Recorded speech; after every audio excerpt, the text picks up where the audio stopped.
Hammaga salom do'stlar. Bugun sizlar bilan albatta Citycraft.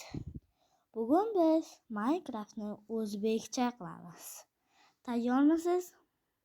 Unda biz boshladik. Birinchi bo'lib biz Telegramga kirib olamiz. Keyin esa yozamiz.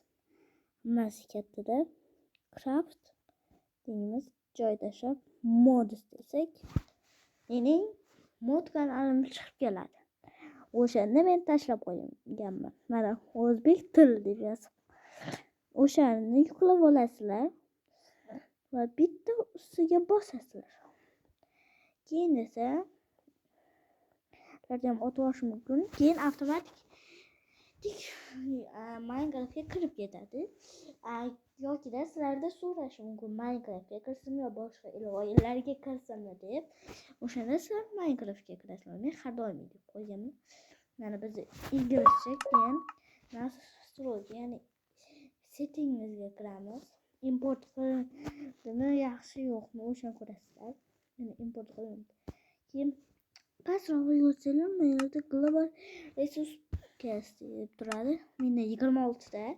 26 ta emasga 28 ta mana yerda bir xillarni o'rnatganman. Bunday modlarda qo'ygan videolarda ko'rsatib o'taman. Hozir bizda keyin turadi. Mana menda oxirida ekan. Mana o'zbek tili aktiv qilasizlar.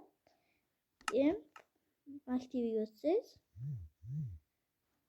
tak, hozir aktiv o'zbek tili aktivlashdi deyiladi. Keyin esa chiqasizlar nastroykadan.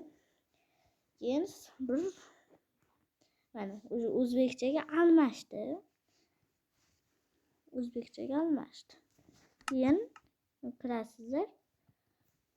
Mana o'sha bir menda avval qilganman, shu uchun bo'lib turibdi mana. Keyin sizlarda inglizcha bo'lib turadi hali. Keyin pastga tushasizlar. O'zbek tilida turadi. O'shanga bosasizlar. Keyin esa yana chiqasizlar. Bu bir necha daqiqa olishi mumkin deydi. Keyin esa qarabsizki, o'zbekcha hamma narsa. Yaruvchi, mana global manbalar, fol, mening paketlarim.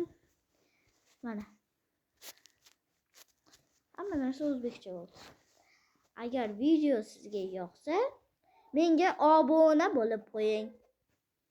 Iltimos, obuna bo'lib qo'ying.